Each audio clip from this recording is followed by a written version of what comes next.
Samajwadi party के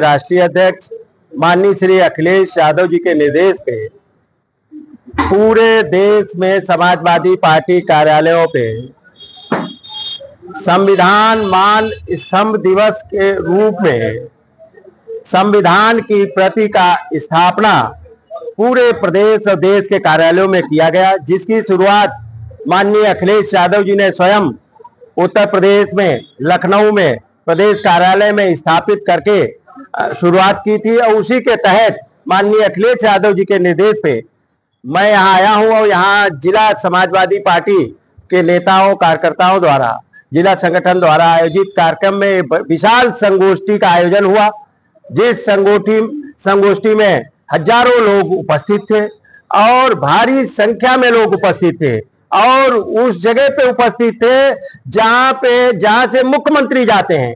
लोगों में भारी आक्रोश है क्योंकि बाबा साहब का संविधान भी खतरे में है और आरक्षण भी खतरे में है, इंसानियत भी खतरे में है और बेरोजगारों की नौकरी खतरे में है, किसानों की मजदूरी खतरे में है, फसल के मूल्य नहीं मिल रहे हैं और विकास भी खतरे में है। आज सब तरह से बीजेपी की हुकूमत जब से आई है तब से लगातार संविधान खत्म किया जा रहा है, आरक्षण खत्म किया जा रहा है और लोगों को सताया जा रहा है, लोगों को गरीब बनाया जा रहा है। चाहे व्यापारी हो, चाहे किसान हो, चाहे पढ़ा लिखा शिक्षित नौजवान हो, सबको बेरोजगारी की भट्टी में झोंका जा रहा है। और ये षड्यंत्र के तहत आरएसएस ने ऐसी प्लानिंग की है कि जब यहाँ पे नौकरियों में आरक्षण खत्म हो जाएगा तो गांव गरीब किसान का बेटा नौकरी नहीं पाएगा, तो इसकी तरक्की और खुशहाली नहीं होगी। और जो सरकारी संस्थानों में नौकरियां मिल जाती थी उनको प्राइवेट सेक्टर में किया जा रहा है और जो सिविल यूपीएससी जैसी भर्तियां जहां से आईएएस लोग बनते थे, पढ़ाई लिखाई तैयारी करके गांव गरीब किसान का बेटा आईएएस बनता था, उनके भी दरवाजे बंद करने के लिए लेटरल भर्ती चालू कर दी गई। इन सभी मुद्दों पे माननीय अखिलेश यादव जी ने निर्णय लिया है कि पूरे सभी जगह पे सभी जिलों में एक संगोष्ठी होगी। वो संगोष्ठी आज गोरखपुर में भी विशाल संगोष्ठी हुई जिसमें भारी संख्या में लोग आए थे और सभी लोगों ने संकल्प लिया है इन संविधान खत्म करने वाले पिछड़े दलितों आदिवासी अल्पसंख्यकों के हक अधिकार छीनने वाले, गरीबों का हक अधिकार छीनने वाले, पढ़े लिखे शिक्षित नौजवानों का हक अधिकार नौकरी छीनने वाले लोगों की गद्दी छीनने का संकल्प लिया गया है आज। और जिस तरीके से 69,000 भर्ती शिक्षक आरक्षण घोटाला तो आपके सामने है, अब तो न्यायालय ने भी कह दिया है कि आरक्षण घोटाला हुआ। ये आरक्षण घोटालेबाजों की सरकार है, संविधान खत्म करने वालों की सरकार है। आप बताइए, उसके बाद में भी आज तक न्यायालय का निर्णय आ गया और आज तक कोई सुनवाई नहीं हो रही है। इसलिए चाहे वो पेपर लीक हुआ हो, नौजवानों का पेपर लीक किया गया, अग्निवीर को चालू किया गया, निजीकरण चालू है, सरकारी संस्थानों को बेचा जा रहा है और आउटसोर्सिंग से नौकरी चालू की जा रही जिसमें आरक्षण नहीं है। माननीय अखिलेश यादव जी ने तो ऐलान कर दिया था कि 2 अक्टूबर को अगर ये लेटरल भर्ती जो प्रक्रिया है इसको रोका नहीं गया और इसमें आरक्षण लागू नहीं किया गया तो 2 अक्टूबर को विशाल धरना प्रदर्शन और आंदोलन करने का काम समाजवादी पार्टी करेगी। तब इन्होंने उसको वापस लिया है, लेकिन ये इनका षड्यंत्र उजागर होता है कि ये किस तरीके से संविधान खत्म कर रहे हैं, आरक्षण खत्म कर रहे हैं। और उस गोरखपुर में मैं आया हूं जिस गोरखपुर में दुर्व्यवस्था है, जहां से मुख्यमंत्री आते हैं, जहां लाइट तक की सुनिश्चित व्यवस्था नहीं, जो मुख्यमंत्री अपनी सड़क नहीं बना सकते वो प्रदेश और देश का विकास क्या करेंगे। गोरखपुर लिंक एक्सप्रेसवे बनना था, आज कितने महीने हो गए। माननीय अखिलेश यादव जी ने 22 महीने में लखनऊ आगरा एक्सप्रेसवे बनाने का काम किया था, शानदार एक्सप्रेसवे, ये आज तक नहीं बना पाए। जो माननीय अखिलेश यादव जी ने एम्स के लिए जमीन दे दी थी, जो एम्स बना, आज तक गोरखपुर से लोग लखनऊ दिल्ली इलाज कराने जा रहे हैं। एम्स की स्थापना इसलिए नहीं हुई थी कि यहां से लोग गोरखपुर के लोग दिल्ली और लखनऊ में भटकेंगे दरवाजे दरवाजे। ये मुख्यमंत्री और प्रधानमंत्री की दुर्व्यवस्था है, जिसकी वजह से एम्स जैसा संस्थान जिसको माननीय अखिलेश यादव जी ने कीमती जमीन देने का काम किया था, वो भी संस्थान बर्बाद करने का काम किया। माननीय अखिलेश यादव जी ने यूनिवर्सिटी बनाने का काम किया, यहाँ पे इंसेफ्लाइटिस का अस्पताल बनाने का काम किया। इन्होंने तो कुछ नहीं किया, इन्होंने तो झूठे वादे किए, इन्होंने तो निषादों को भी जुमला देने का काम किया। जब ये विपक्ष में थे, जब मुख्यमंत्री नहीं थे, तो निषादों के आरक्षण की बात करते थे। आज निषादों का भी कश्यप, निषाद, बिन, धीमर, मल्ला, कहार, गुड़िया, माझी, मजबार, रैकवा, तुराह, भर, राजभर, कुम्हार, प्रजापति, इन जातियों को माननीय अखिलेश यादव जी ने आरक्षण देने का काम किया था। वो आरक्षण भी खत्म करने का काम योगी आदित्यनाथ जी की सरकार ने न्यायालय में किया जाके, और ये पुतले बना के खड़े कर दिए गए। बैकवर्ड और दलितों के जो मंत्री बनाए गए वो पुतला है, ये मंत्री नहीं है। चाहे वो डॉक्टर संजय निषाद हो, चाहे ओम प्रकाश राजभर हो, चाहे अनुप्रिया पटेल हो, ये लोग कुछ नहीं है, ये लोग पुतले हैं। जैसे खेत में धोखा खड़ा कर दिया जाता बना के आदमी का पुतला कि ये इंसान खड़ा है जिससे जानवर न घुसे, उसी तरीके से पिछड़ों के धोखा बना के पुतला बना के खड़े किए गए।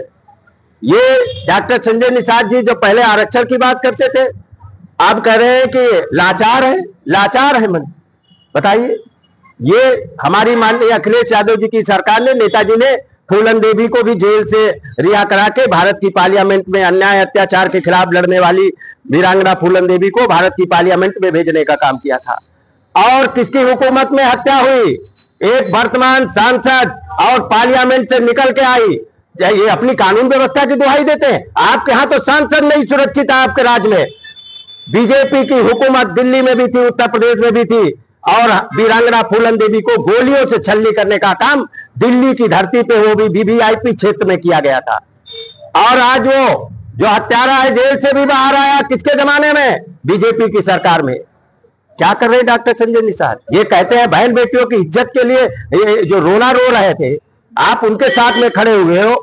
जो बीजेपी, जो हमारी बहन फूलन देवी की मूर्ति तक नहीं लगने दे रही, आरक्षण नहीं लागू करने दे रही, उनके साथ में खड़े। और बीजेपी सरकार, महंगाई चरम सीमा पे है, बेरोजगारी चरम सीमा पे है, नौकरियां मिल नहीं रही, शिक्षा महंगी कर दी, दवाइयां मिल नहीं रही, एम्बुलेंस तक ठीक से चला नहीं पा रहे, अस्पताल ठीक से चला नहीं पा रहे। आज जिस तरीके से और देश की जनता पे, गाड़ी कमाई पे बीजेपी डकैती डालने का काम कर रही है, महंगाई बढ़ा के, टैक्स लगा के, जीएसटी लगा के। ये तो कहते थे वन नेशन वन टैक्स, अब तो इतना टैक्स लगा दिया कि इन्होंने तो खाने पीने की चीजें तक नहीं छोड़ी। भारत में इतना टैक्स वसूलने वाली पहली सरकार है जो गरीबों के खून को चूसने का काम कर रही है। आज लोग 2 वक्त की रोटी नहीं जुटा पा रहे, लोग पढ़ा नहीं सकते बच्चों को, महंगी शिक्षा कर दी, और ये बिना परिवार वाले लोग परिवार का दुख दर्द नहीं समझ सकते हैं। इसलिए हम लोगों ने संकल्प लिया, हमारी पार्टी ने संकल्प लिया है, इन अत्याचारी दुराचारी सरकार को हटा के यहाँ पे समाजवादी सरकार स्थापित करने का काम उत्तर प्रदेश में भी होगा, दिल्ली में भी होगा। और मैं माननीय अखिलेश यादव जी का आभार धन्यवाद व्यक्त करता हूं कि उन्होंने अंबेडकरवादी, संविधानवादी, लोहियावादी, मांडवर कांसीरामवादी सबके मिशन को लेकर चट्टान की तरह पीडीए के रूप में निकाल के लाए हैं। उसी पीडीए ने एनडीए को इसी उत्तर प्रदेश में पूर्ण बहुमत में जाने से रोकने का काम उत्तर प्रदेश में माननीय अखिलेश यादव जी के पीडीए ने किया है, और कुछ सीटें इन्होंने बेईमानी से जीती हैं। माननीय अखिलेश यादव जी के नेतृत्व में देश की 3रे नंबर की पार्टी पीडीए के नेतृत्व में बनी है, और यही पीडीए एनडीए को हटाने का काम करेगा। और ये जो संविधान विरोधी लोग हैं, जो आरक्षण विरोधी लोग हैं, इनको सत्ता से बेदखल करने का काम करेगा।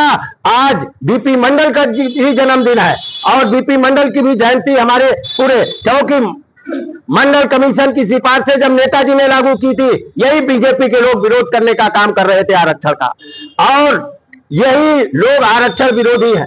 इनका चेहरा बेनकाब हो गया है। हम लोग गांव गांव जाके, बूथ बूथ जाके बताने का काम करेंगे कि ये संविधान विरोधी है, आरक्षण विरोधी है, गरीब विरोधी है, इंसानियत विरोधी है, मानवता विरोधी है।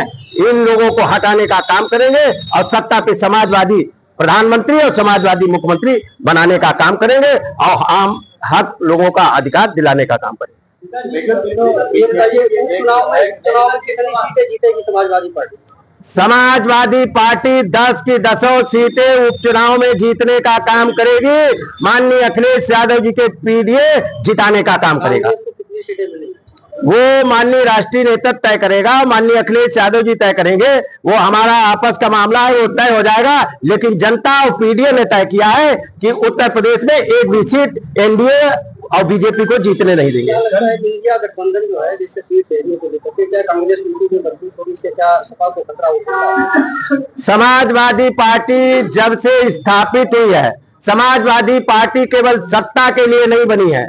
समाजवादी पार्टी केवल सरकार बनाने के लिए नहीं बनी है। समाजवादी पार्टी गरीब, किसान, मजदूर, पिछड़े, दलित, शोषित, वंचितों की आवाज है।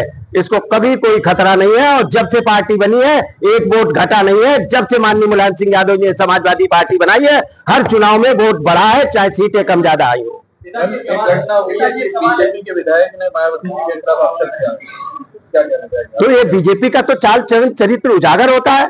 इन्होंने, बीजेपी के प्रवक्ता ने जिस तरीके से बहन जी के लिए कहा, हमारे नेता माननीय अखिलेश यादव जी ने उनकी लड़ाई को अपनी लड़ाई समझ के लड़ने का काम किया। और उसी तरीके से एक बीजेपी के प्रवक्ता ने फूलन देवी के भी बारे में कहा था। और ये महिलाओं के प्रति इनकी चरित्र उजागर हो गया कि ये जिस तरीके से बहन जी के बारे में बोल रहे हैं, उसी तरीके से फूलन देवी जी के बारे में बोल रहे थे। तो ये महिला विरोधी है। इनके जमाने में देखा गया, महिलाओं की इन्होंने सत्ता पाने के लिए महिलाओं का चीर हरण तक करने का काम किया है।